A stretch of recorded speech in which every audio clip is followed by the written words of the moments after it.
కోరాలోకల్ రాష్ట్ర ఆదాయంపై కాగ్ తాజా రిపోర్టును వెల్లడించింది. రాష్ట్రంలో వస్తున్న ఆదాయం ఉద్యోగుల జీతాలు, అప్పుల కిస్తీలు, వాటి వడ్డీలు చెల్లింపులకే పోతోందట.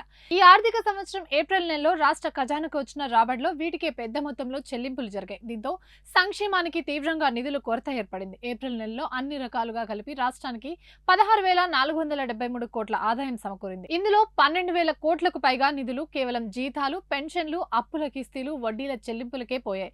మిగిలిన 4,500 కోట్ల ఆదాయంలో ప్రతి నెల ఇవ్వాల్సిన ఆసరా పెన్షన్లు, గ్రీన్ ఛానల్ కింద నిధులు మంజూరు చేయాల్సిన ఇతర కొన్ని ముఖ్య పథకాలకు ఖర్చు చేయగా మరికొన్ని నిధులతో కాంట్రాక్టర్ల బిల్లులు చెల్లించారు.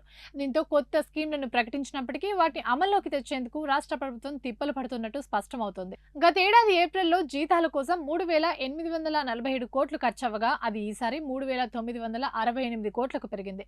పోయినసారి పెన్షన్ల కోసం 1,335 కోట్లు ఖర్చు చేయగా మొన్న ఏప్రిల్లో ఇది 1,569.86 కోట్లకు చేరింది. మరోవైపు అప్పులపై వడ్డీలు కూడా అత్యంత వేగంగా పెరుగుతున్నాయి.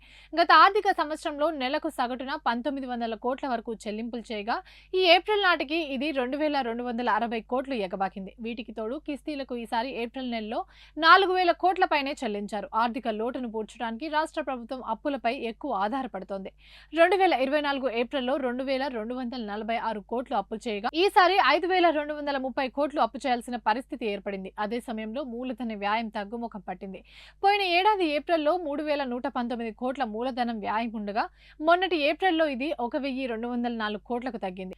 మూలధన వ్యయం తగ్గడం అంటే మౌలిక సదుపాయాల కల్పన, దీర్ఘకాలిక అభివృద్ధి పనులకు నిధులు కేటాయింపులు తగ్గిపోవడమేనని, ఇది భవిష్యత్ ఆర్థిక వృద్ధికి అడ్డంగా మారే అవకాశం ఉందని విశ్లేషకులు అభిప్రాయపడుతున్నారు.